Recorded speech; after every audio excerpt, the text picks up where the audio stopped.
Nous allons calculer cosinus de pi sur 8 et sinus de pi sur 12 en utilisant les formules de duplication. Nous allons donc calculer cosinus de pi sur 8 en utilisant donc les formules de duplication. La première chose à remarquer, c'est que pi sur 8, c'est la moitié de pi sur 4. Et les formules de duplication permettent de passer de cosinus de a à cosinus de a sur 2. C'est ce que l'on va voir. Donc, pi sur 8, c'est la moitié de pi sur 4. Donc, cosinus de pi sur 4, c'est cosinus de 2 fois pi sur 8. Et cosinus de pi sur 4, comme vous le savez, est égal à racine de 2 sur 2. Et on va maintenant utiliser les formules de duplication pour écrire cosinus de 2 fois pi sur 8, qui est donc égal à cosinus de pi sur 4, en fonction de cosinus de pi sur 8. Alors les formules de duplication, on les a rappelées ici. Cosinus de 2 fois pi sur 8 est égal à 2 fois cosinus carré de pi sur 8 moins 1.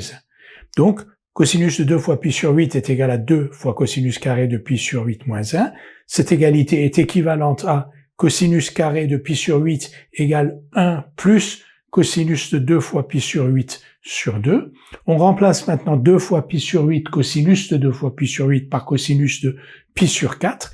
Donc on obtient cosinus carré de pi sur 8 égale 1 plus cosinus de pi sur 4, c'est-à-dire racine de 2 sur 2. Donc 1 plus racine de 2 sur 2, et ici, le tout divisé par 2.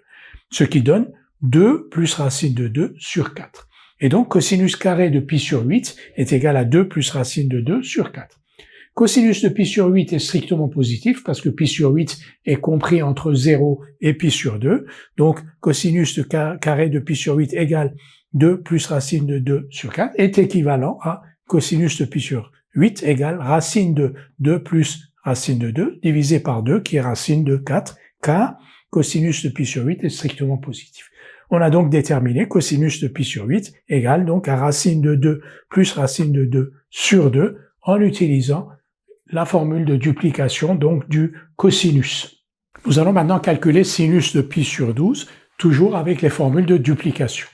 On remarque que pi sur 12 est la moitié de pi sur 6. Et donc, cosinus de pi sur 6, c'est donc cosinus de 2 fois pi sur 12, et cosinus de pi sur 6, on le connaît, il est égal à racine de 3 sur 2.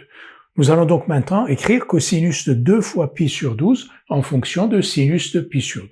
Alors cosinus de 2 fois pi sur 12, d'après les formules de duplication, c'est 1 moins 2 sinus carré de pi sur 12.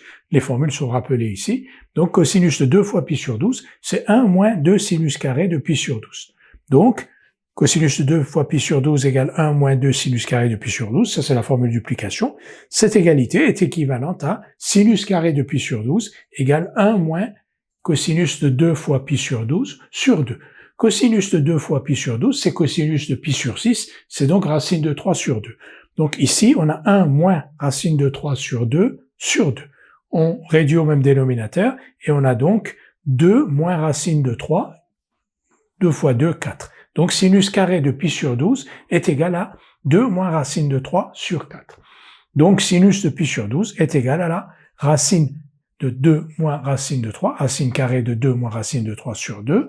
Pourquoi? Parce que sinus de pi sur 12 est strictement positif. Pi sur 12 est compris entre 0 et pi sur 2, donc son sinus est strictement positif.